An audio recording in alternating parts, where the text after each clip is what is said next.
The Trump administration is moving ahead with efforts focused on eliminating the U.S. Department of Education. President Donald Trump signing the order this afternoon in a ceremony at the White House. While entirely shutting the department down requires an act of Congress, the president has directed the education secretary to take steps towards scaling it back. Trump says he wants to cut down on the federal government's influence over education to stop the abuse of your taxpayer dollars.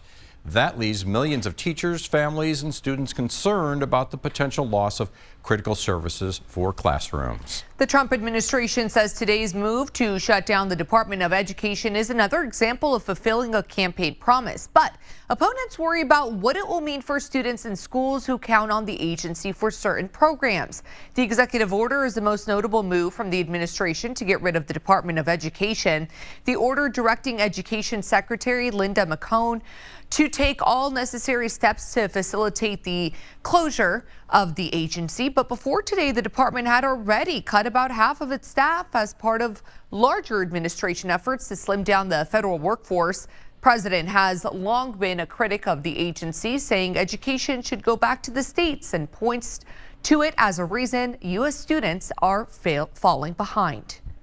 The Department of Education does not run local public schools. It doesn't set curriculum. It has nothing to do with hiring.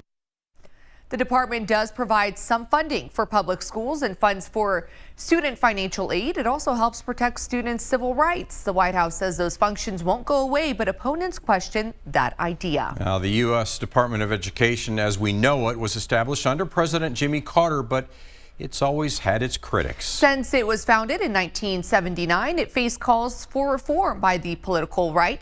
President Carter created the department in '79, but less than 3 years later, President Ronald Reagan used his State of the Union address to call for the department, as well as others, to be dismantled. While the education department was not eliminated in the 80s, in the 1990s, calls for it to be shut down did continue. Yeah, former House Speaker Newt Gingrich in 1995 said the country did not need, quote, a federal department of homework checkers. But still, the Department of Education continued through the Bush years, even through first term of President Trump. Around 2,000 Department of Education staffers have either left or been terminated since January. The question now is, how well will programs like financial aid and student loan processing be administered, programs that Congress has mandated from the federal government take on? Do you agree? And let me just once again get your feelings on this, that if there is a movement to abolish the Department of Education, it has to go through the United States Congress?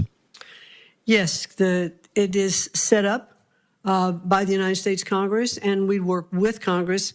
It clearly cannot be shut down without it. And that was Secretary of Education Linda McMahon a few weeks ago on Capitol Hill. Even though some headlines may say the president is closing the Department of Education, it'll actually take an act of Congress to do so.